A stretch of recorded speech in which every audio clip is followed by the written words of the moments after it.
Devil Behind the Mask, a Miraculous Ladybug plus Helluva Boss crossover fanfiction, written by me, Carla from HDN All-Stars. Chapter 1, The Spell. Author's Note: the story takes place after Season 2, Episode 2 of Helluva Boss, and during Season 3 of Miraculous Ladybug. Warning: the following story contains themes such as cursing, sexual references, occultism, homosexuality, mention abusive relationships, and a bit of violence. If you're sensitive to these topics, you may look away. If you decide to stay, read it at your own risk. Also, this fanfic was not written to offend anyone of any nationality, culture, or religion. I respect you as a human being. Thank you. If there was one thing that Blitzo hated most about his job, would be the task of filling out paperwork as the need to justify the company's actions. Sitting on his office desk at 11:30 p.m., Blitzo was filling out paperwork as he recaps about today's incident. He and his team had recently got rid of a delinquent who kidnaps and abuses children for pleasure.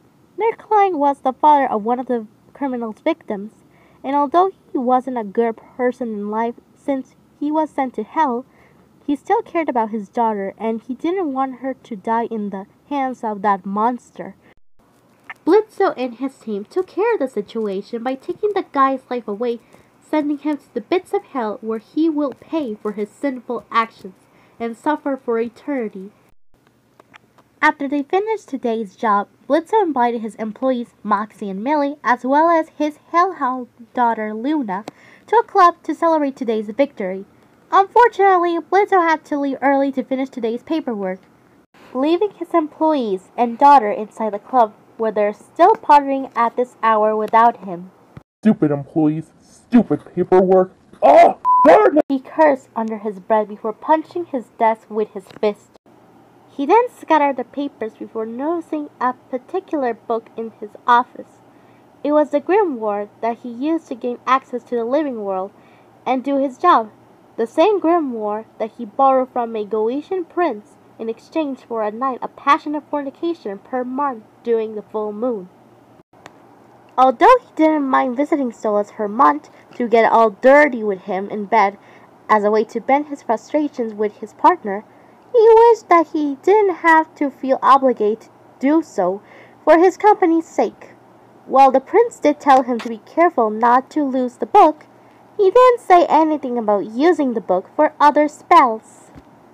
Curious about the many other types of spells the book offered, he put aside his paperwork as he opened the grimoire and began to read. The grimoire had many types of spells that involved the use of dark magic and witchcraft, including many types of curses on inanimate objects and beings, such as curses to revive the dead, to read the future of others, or even to change someone's species to another. But one spell got Blitzo's attention: demon possession, a spell that was mostly used by highly ranged demons to possess human bodies and use them as puppets, the same spell that Stolas used when he saved him and his team from human agents. It can only affect humans who were accomplices in demonic activity or don't have God's protection. Blitzo wondered if this spell is also effective for low-class demons such as imps like himself, not to mention that he was inquiring to know what it's like to live as a human. Ever since he started to visit the human world to do his job, he had started to grow a certain interest in humans. There was something about them that makes them so hideous but unique to Blitzo that it fascinated him. However, he would rather die than to admit that he has a guilty pleasure towards an enemy race. Blitzo took a glimpse at the page of the spell as he began to read it out loud. De bono ad malum et de malo ad peccadum, anima damnatum erit. While reading the spell, the book begins to glow a dark purple light as it forms a tornado around the room, causing all the papers to fly all over the room. What is this?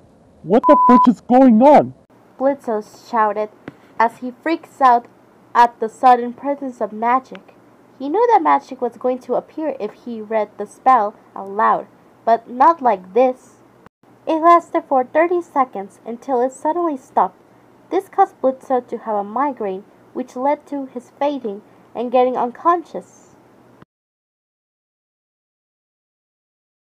"Wake up, Sleeping Beauty! It's time for school!" a voice shouted. School? But I'm... "Who the fritz are you? Get out of my office!" Blitzo screamed as he looked at the owner of the voice. It was a small cat-like creature with black fur and green eyes that was floating in the air. "Adrian? It's me, Plag," the creature said. "Adrian? I'm not Adrian. I'm..." Blitzo noticed that his hands were no longer red, but peach color. He then looked at his body. He was taller, and he was wearing what looked like a basic pajama outfit. "Huh?" he said before getting up from bed and heading towards a mirror that was nearby. He gasped at the gaze of his new look. He was now human, but not just any human. He was Adrian Agreste, the famous French fashion model. "What? I'm Adrian freaking Agreste?" Yeah? Are you okay, Adrian?" a worried Plag asked. "I know you freak out sometimes over a nightmare, but not to the point where you end up cursing." Adrian didn't listen to him. Instead, he mentally screamed in excitement at the success of casting the spell. "The spell worked!" he said before covering his mouth with his new hands. "Spell? What spell?" Plag asked. Blitzo stood in shock at Plag's question. He can't let this strange cat-like creature find out he is a demon possessing the body of his owner? Friend? Blitzo had no idea what relationship Adrian and this creature have. "Oh no, there is no spell, Plag. I'm just freaking around again." "Plag!" "Plag! Yeah, sorry."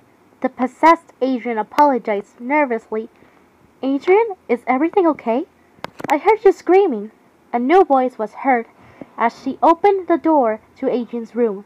She was a tall woman with glasses, and she had an exoskeleton on her abdomen that connected her legs. Yeah, I'm fine," said Adrian. "All right, Adrian. I'll be waiting for you downstairs when you're ready," she said before leaving the room.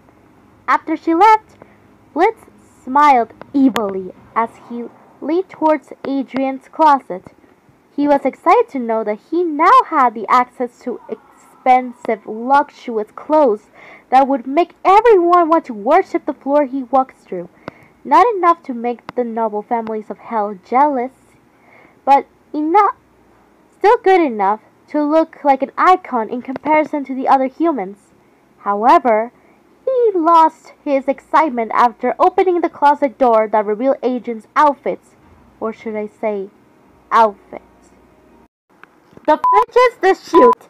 Is this seriously the only thing I have to wear?" Blitzo said with disappointment. Inside the closet there was a white button-down shirt, a black shirt with 3 colored stripes, cyan jeans, and orange sneakers. "What do you mean, Adrian? This is literally what you always wear," the Kwame said. "What?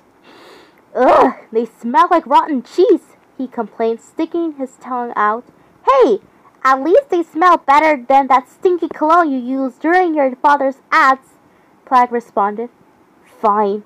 I don't have anything else to wear anyway," said the possessed model before immediately changing his clothes. While he was doing that, he noticed another disappointing fact about Adrian. He had the smallest genitalia he had ever seen. It was smaller than Moxie's. After Blitzo changed into Adrian's recognizable clothes, he looked at his reflection in the mirror. "I look so stupid." "Well, you wear that thing all the time, so I guess you always look stupid," Plag said, making the possessed Adrian growl.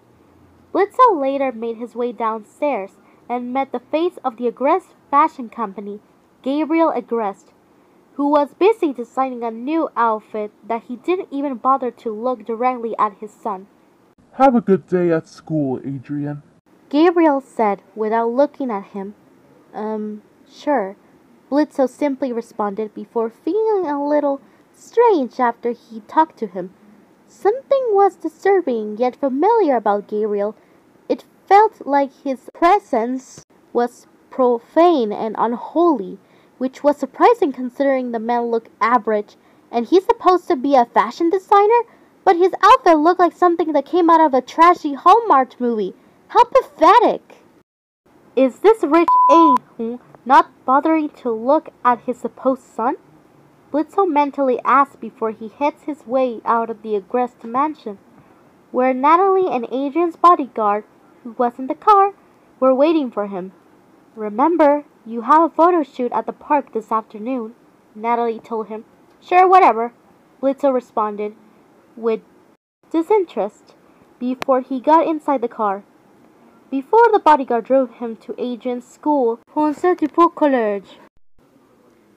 Author's note. I know the characters attend a middle school, but let's pretend it's a high school in this story. Also because the characters don't look like middle schoolers at all. A magical portal opened outside of the Louvre Museum, and out of it came two people.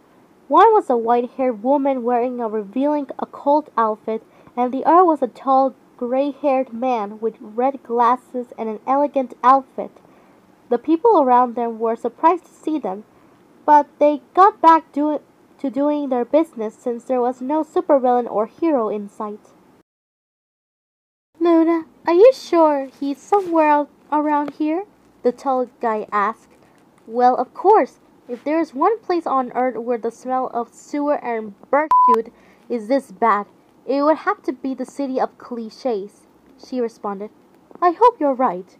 We need to find out who is he possessing. And how are we going to do that? Leave it to me, he said before he uses his magic to scan everyone around them to find the essence of demonic activity in their souls.